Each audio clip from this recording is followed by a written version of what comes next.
We're on a mission from God.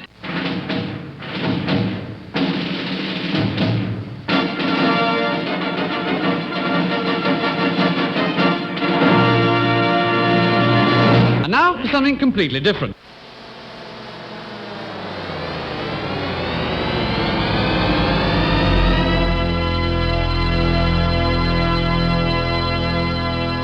Let's get ready to rumble! Yeah, baby, yeah! This is Pastor Jolly John Lukomski, coming to you from my home in Northfield, Minnesota. And this is Pastor Matt Youngblood Clark coming to you from where I serve as pastor at Ascension Lutheran Church in beautiful, albeit humid, South St. Louis. Yeah, that's right. And John just laughs in his low humidity, mild temperature home there in Minnesota. Well, I'm here because this is my wife's desire. She said, we need to move up north to be closer to some of my kids. And of course, this is the time of the year you go. Not December, Matt. We'll be back home, trust me, come November, December, because you don't want to be up here then. But right now, it's not a bad place to be. I'm going to do something a little different. We usually do a little opening or something, but I actually have kind of an opening thing I want to do. But let's get started right away with the text, okay? Then you'll see why I'm postponing the opening. We want to look at Luke chapter 15. For those who use what we call the one-year lectionary, and there was a time when everyone used the one-year lectionary, right? It was just what all the churches did. We had a set of lessons for every Sunday of the year, and if so, you would have heard a story about Jesus and lost sheep and lost coins, and those are the texts that I want to look at today, if we could. And because what I love about the story of the lost sheep is it shows that Jesus was a master teacher, and I'll explain what I mean. If you don't mind reading Luke 15, verses 1 and 2. Oh, great chapter, John. Oh, just fantastic parables. All right, verses 1 and 2. Now the tax collectors and sinners were all drawing near to hear him. And the Pharisees and the scribes grumbled, saying, "This man receives sinners and eats with them." So here's why I call him a master teacher, because how do you face this challenge that you have two totally opposite groups that you're talking to? You've got people that are there because they want to hear him, right? This tax collectors, sinners. That's why they're there. They just want to hear what Jesus has to say. And at the same time, you've got Pharisees and scribes, and they're just there to grumble. That's all they're there for. They don't want to hear. They just want to grumble. And yet Jesus has to come up with a story that on the one hand will challenge these scribes and Pharisees to help them see that they're sinners too, and yet at the same time did not diminish the great comfort of God's love and mercy to the sinners. Would you not agree that that is a challenge, Matt? Well, it sounds like a Sunday morning at church, John. No, okay, so that's, wait a second. See, now that's my point. See, I'm assuming that everyone why would you turn on Wrestling with the Basics unless you wanted to hear, right? Yeah, yes. But again, actually what you said, I got to think, well, I don't know that for sure. Yeah. So here's what we want to do that we've never done before in Wrestling with Basics. Okay. Well, I'm kind of scared where you're going with this chat. Well, just give me a second. Because, all right, maybe Matt's right. Maybe we do have some Pharisees, hypocrites listening to us this morning, or the afternoon, even whenever you happen to be listening to the podcast. Could I ask you to please raise your hand if you are a hypocrite, okay? I'm waiting to see if anyone raises their hand, man. People don't understand that. It surprises me where people will listen to podcasts because we can see everyone who's listening to us right now. People don't people understand that? Yeah. Well, that one guy on the toilet over there, John. No, I'm trying not to look at him, okay? See, television, you get to see the people, but people don't understand that, we can actually see you. Well, you know what, Matt? So I went to my wife first. Yeah. Our listening audience is going to take a nosedive after this show. No one's downloading Marching on the Basics anymore. We don't get it. They'll be covering themselves up at least. They won't be listening to it in the bathroom anymore. Well, anyway, so no, of course we can't see people. But actually, I preached this. I preached this at the church I was filling in for a fellow who was on vacation, and I asked the congregation if we had, because I said again, I'm assuming you're all here to listen, to hear, but raise your hand if you're. And I was giving it to my wife, and Lynn raises her hand right away. Yeah. Okay, Yeah. And I said to the people there where I was preaching, and I would say to all of our listeners, yeah, we all should raise our hands, shouldn't we, Matt? Yeah, I mean, you have an honest wife, John. Yes. Yeah, I think there's a little. Well, what was the big complaint? What was about the scribes and Pharisees? How did Luke describe them? What were they doing? Here in the text, John? Yeah. But yeah, so they're there. I mean, they're really there to grumble and complain against Jesus, right? Because of who he's associating with, the sinners and the tax collectors. So the thing is, when you're in seminary, we were taught to be critical. That's how we're trained to be critical. And I think its intention is to make us better preachers. That we're supposed to be critical of ourselves, critical of our sermons. It's hard to shut that off, though. Yeah. And, now that I'm retired, I spend as much time in the pew as I do in the pulpit. And I would have to admit, there's a lot of times I leave church and I'm, man, that was a long service. They could have cut some of that stuff out. I know. Oh, man, it's different when you're the one in the pew. That was a boring sermon. I've never heard such a boring. Not you. Not whenever I listen to your sermons. Surely not. Yeah. No. Well, sometimes I fall asleep in my own sermons. So that tells you something about how boring they are. But yeah, so we do grumble. And the thing is you and I are addressing people that are probably really good, faithful Christians. In fact, I wouldn't be surprised if people not only listen to us, and yet they will still get up and go to church on a Sunday morning. Why would you bother? You've heard us. Isn't that enough? But no, they will go. And my goodness, especially on a summer Sunday when you could be fishing or camping or sleeping in, you get up and you go to church. Surely God owes you something for that, doesn't he?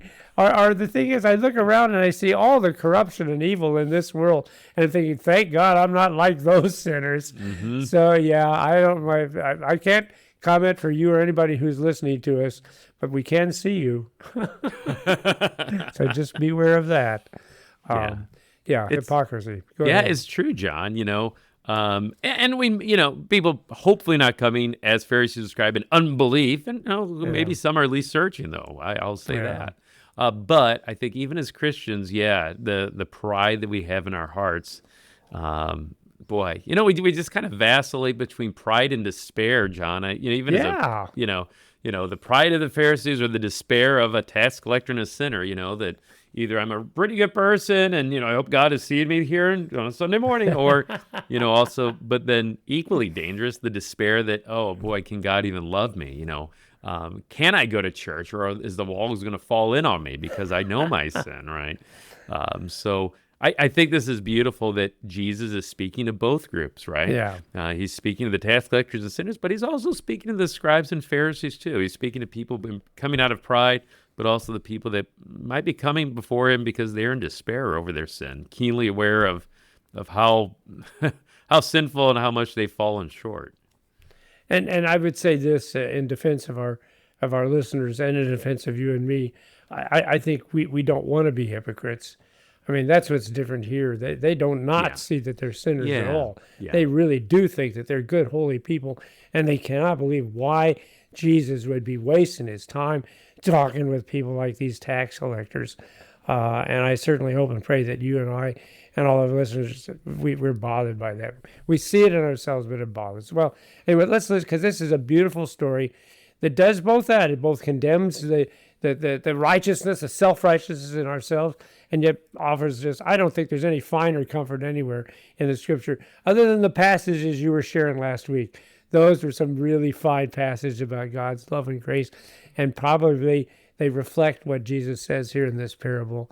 If you wouldn't mind reading verses 3 and 4, I think, would be a good place to start. And, what a blessing for us to hear these words as preachers, too, John, because if these are truly a reflection somewhat of the people in the pews, how does Jesus address them? And can we learn from Jesus, too, right? And on how to best preach to people, share the word with people that are perhaps in pride or despair. Okay, anyway, verses 3 and 4.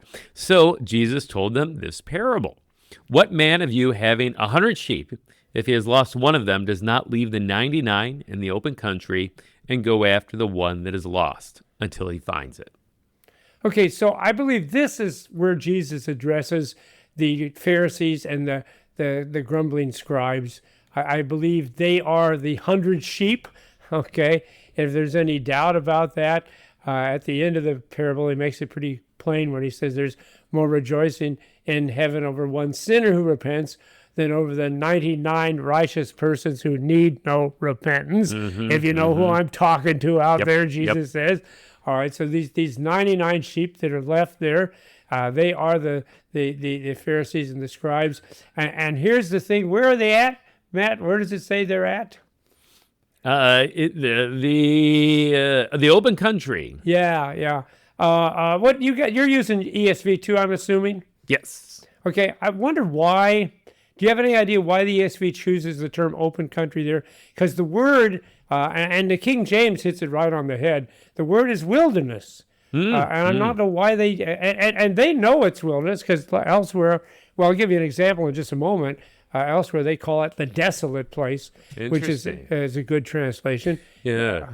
Because the wilderness is not a safe place, right? No. So, Jesus in the wilderness during his temptation, the Israelites are in the wilderness, right? In their wanderings. The wilderness is not a safe place. So for this shepherd to leave the 99 in a place that's maybe not ideal, it's not green pastures and still waters, right? No. It's the wilderness, and yet he still leaves them in search for this one. So I think that wilderness idea, John, it really emphasizes the love for the one, that the shepherd has, that he's willing to even leave the others in the wilderness. Well, and I think what he's trying to say to the Pharisees is, you don't realize how dangerous your position is. You don't think you need me. You just want to grumble and complain. But man, you don't know, you are in, and thank you for the illustrations you gave there, because that's exactly the sense of the word. It's a place, well, I would say you could call it the valley of the shadow of death. No, there you go. Yeah. Because there's nothing here. If you're a sheep, you're going to die here, unless you have a shepherd, of course, then you're okay. Because as you already illustrated, the shepherd can lead you to green pastures and still waters. Thank you for bringing that reference up. And in fact, here's the great thing about the shepherd. This shepherd is so fantastic, he can even take care of you while you're in the wilderness, right? Yeah. You gave us a perfect example. What did God do for the children of Israel? Yeah, well, he gives them manna, right? He gives them quail. He gives them water. He gives them what they need even during those 40 years. And here's how I know that Luke understands what this word means, because Luke tells the story about the 5,000 who are in the wilderness. In fact, that's the word he uses. In fact, the disciples say, oh, Jesus, you got to send these guys away. Send them off to the villages. Send them off to their homes because they're in a desolate place. The same word we have in our text. There's nothing for them to eat here. They're gonna get hungry. They're going to starve if they stayed there. And, of course, Jesus just turns around and feeds all 5,000 men and who knows how many women and children with so much food there were 12 baskets left over, okay? But on the other hand, if you're in a wilderness without a shepherd, it don't look good for you. Let me just put it that way. Okay, it don't look good for you at all. So I think it is a very powerful warning to these Pharisees and sinners, and probably to us too, that you need to know where you're at. You're in a wilderness. You better have yourself a shepherd, or you're in really bad trouble. Yeah. So I mean, Jesus is kind of, to use terms we use as Lutherans a lot, law and gospel in a lot of ways, right? Yeah. Kind of a word of law to the Pharisees that, you're in the wilderness and you're shepherdless, perhaps. Be warned. But then also this gospel message that, the shepherd willing to go and search out that one lost sheep. So, this word of gospel for those who are the tax collectors and sinners, the lost sheep among his audience that day. Well, let's do the gospel part of it, because that's what it's really about, isn't it? Read that verse 4 again. We won't focus on being in the open country, the wilderness, but we'll focus on the great gospel. Read that verse again if you can. Sure. Yeah, what man of you, having 100 sheep, if he has lost one of them, does not leave the 99 in the open country and go after the one that is lost until he finds it? I love that last phrase, until he finds it. Yeah. Right? He don't stop. He keeps looking. The search continues. It will not end until he has located this beloved sheep that he cares for. Yeah. What, man, is that not a great hope for all of us? None of us are hopeless cases. You talked about that a moment ago, about the despair that maybe, well, God can't love me. I don't have enough faith, or I'm too sinful. No, he just keeps looking. He will not stop until. And I found this particularly comforting because we probably have people we love and we care for, and we think maybe they're lost, and we worry about them. We wonder how their end will come. And I think it's just important for us to know, hey, God never gives up on him. Maybe you have a child. Maybe you have a spouse. God never gives up on them. Don't you give up on them either. You just keep loving and caring for them. And here's the thing. Now that I'm 73 years old, I realize I may not see the end of everything. God may decide to take me home before it's all over and done with. But I need to understand God, even when I die, he will not stop in his love and his care for the people that I know, for my children, for my dear friends. And he's not going to stop until he finds them. Any thought that you want to add to that, Matt? Yeah, I mean, the word that comes to my mind as you're talking, John, is relentless. He's relentless, this shepherd, in his love and care for the lost one in particular. Searches until he finds it. And as sheep of the shepherd, right, well, we want to reflect that too, like you said, that for those of us who have loved ones who maybe are straying away from the flock, right, maybe, just straying away from the church, that we too would pray that, Lord, give me that kind of relentless seeking after them so that you might make me your instrument in bringing them back to the fold. Yeah. And thank you for the word relentless. We're going to have another word that is similar as we move later, diligently, but we'll save that. We'll save that for a little later. Read the next verse, because this gets even better. Not only doesn't he stop until he finds it, read what he does then in the next verse. Yeah, and this is a beautiful picture of verse 5. And when he has found it, he lays it on his shoulders, rejoicing. So what's beautiful about that verse, Matt? Oh, I mean, I love just the image that it has, right? Yeah. The laying on the shoulders, and I think of so many pieces of art where it's Jesus the Good Shepherd with a sheep on his shoulders, and if we can even picture ourselves as that lost sheep, what a comfort that is. And then the rejoicing, right? And it's not like a scolding of the sheep, although maybe he did scold. But he rejoices ultimately, right, that he's bringing them home, rejoicing. Yeah. So I thought I had worked every possible thing out of this text, but now you have revealed a new thing to me. Well, first of all, that was my thought. Because trust me, if I was the shepherd and I had been walking for days maybe in the heat of the wilderness, and I found this stupid, dumb sheep that wandered away. Yeah. Believe you me, I'm going to whip that little sheep's behind until he gets back to the flock. I ain't going to be carrying it on my shoulders. But here's the thought I never had. He's not only carrying it, which is just a wonderful picture, right? Because he's not losing the sheep again. I'm holding the sheep. I'm carrying it back. But he's happy about it. I know. You try carrying a sheep that far, see if you're going to be happy about it. But rejoicing. You're right. Yeah. And again, thank you, because usually the pictures show a little lamb, but it doesn't say lamb here. It says sheep. This is probably some 200-300 pound sheep he's got on his shoulders. And yet, thank you for reminding. He's rejoicing. And let's wrap it up then with the next verse then, Matt. Yeah, verse 6, and when he comes home, he calls together his friends and his neighbors, saying to them, rejoice with me, for I found my sheep that was lost. And I love that. It's my sheep, see? Oh, yeah. That's why he's rejoicing. Yeah. That's why the excitement. That's why he doesn't stop until he's found it. That's why he carries it home, because this is his. It belongs to him. And you had alluded to baptism earlier.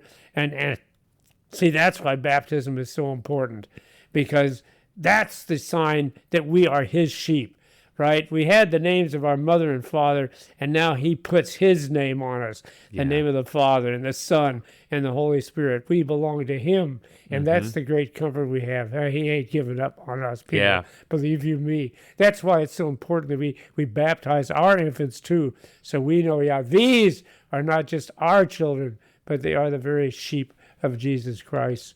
And finally, the last verse, then, if you would, Matt. Yeah. Let's see here. Verse 7. Yeah. Just so I tell you, there will be more joy in heaven over one sinner who repents than over 99 righteous persons who need no repentance.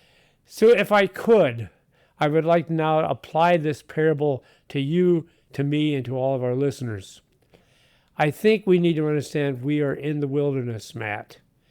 And probably I don't need to prove that, because all you got to do is look around and see the illness that you might be struggling with, that your loved ones might be struggling with, the problems at work, the loved ones who've already passed and died. Yeah, there's plenty of evidence that this is a wilderness we're in, but I hope and pray that everyone understands you're in the arms of Jesus. That's what we're here for in Wrestling with the Basics, to remind people Jesus is carrying us right now. We may be in the wilderness, but his rod and his staff here in the valley of the shadow of death, they're comforting us. He's got us in his hands. And what I like about this parable is it's going to be true. Someday, Jesus is going to take us home. And all of our friends and all of our neighbors and all the people we love and care for who have already parted from this life, they're going to be there, and they're going to be rejoicing to see us. And I tell you what, if you've ever had any joy, and I know you just had some great joy because your son was just married, and man, there's very few things that are as joyful as a wedding of our children. And yet that joy will not compare to the joy we'll have with our loved ones and with the angels, and especially, of course, with our Father and the Spirit of Jesus and Jesus himself. So there you go.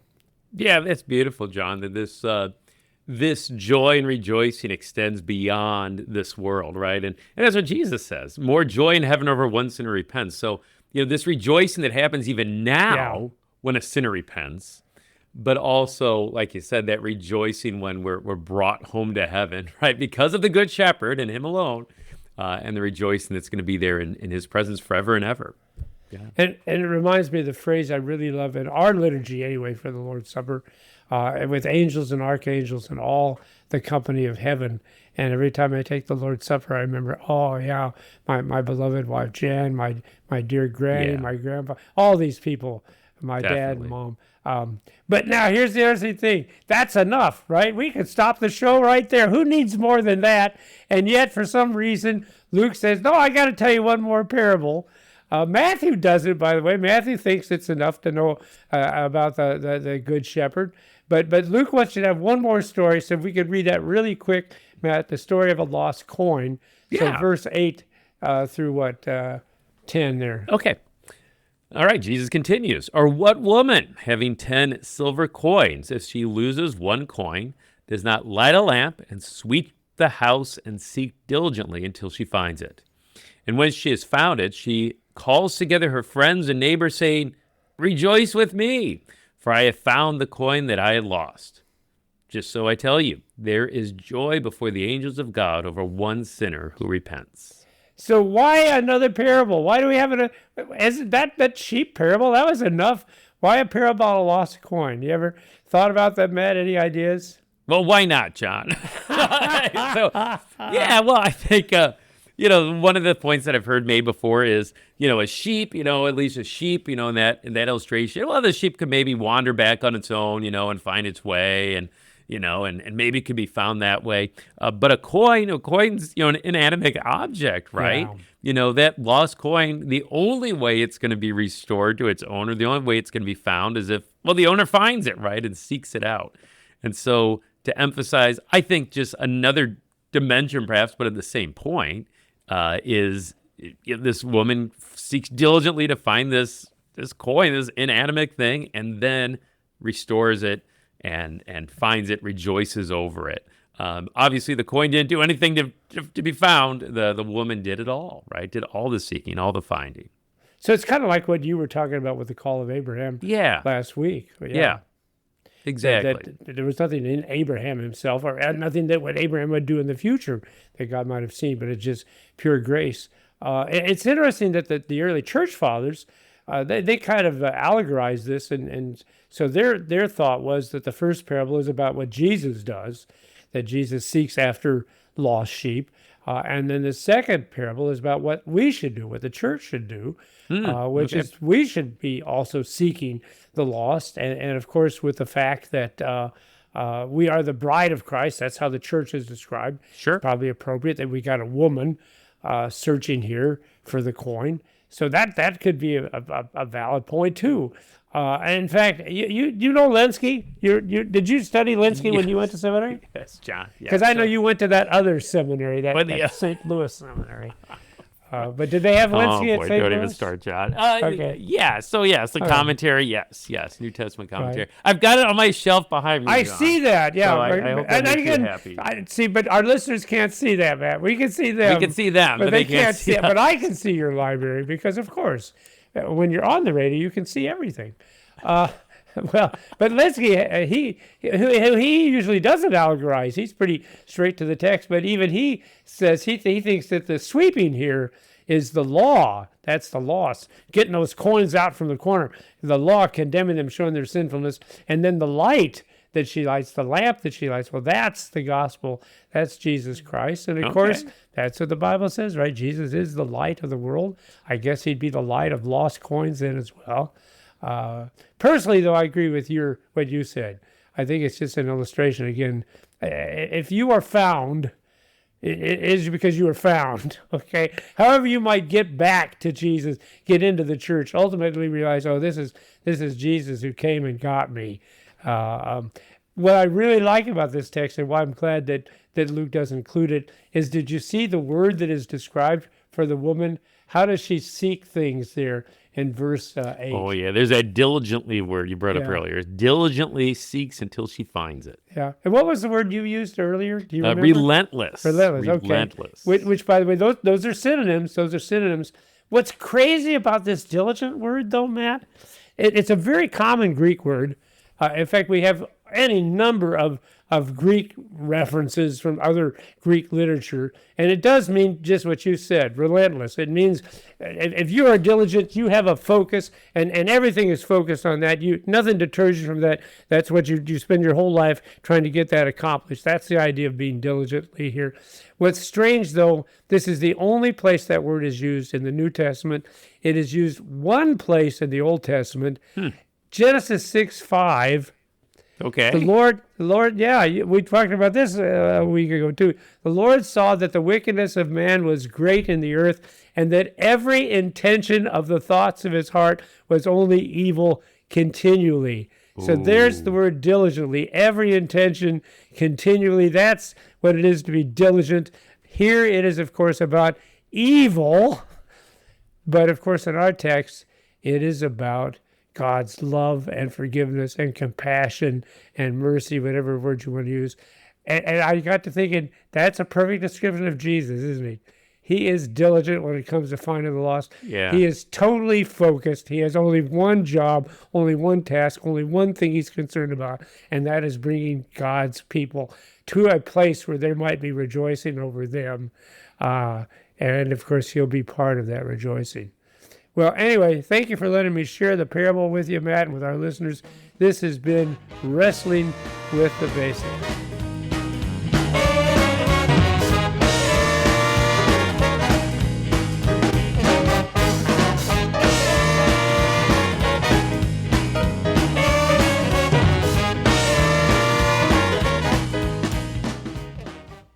Showing support for KFUO is now easier than ever. You can sport a KFUO shirt, swag, or even socks by visiting our online store. Go to kfuo.org/store and order high-quality KFUO-branded merch. You no longer need to wait for our annual share-a-thon for a chance to show your KFUO spirit. Visually share and wear this ministry out in the world by checking out our selection. Every purchase helps to support our proclamation of Christ for you, anytime, anywhere. Go to kfuo.org/store.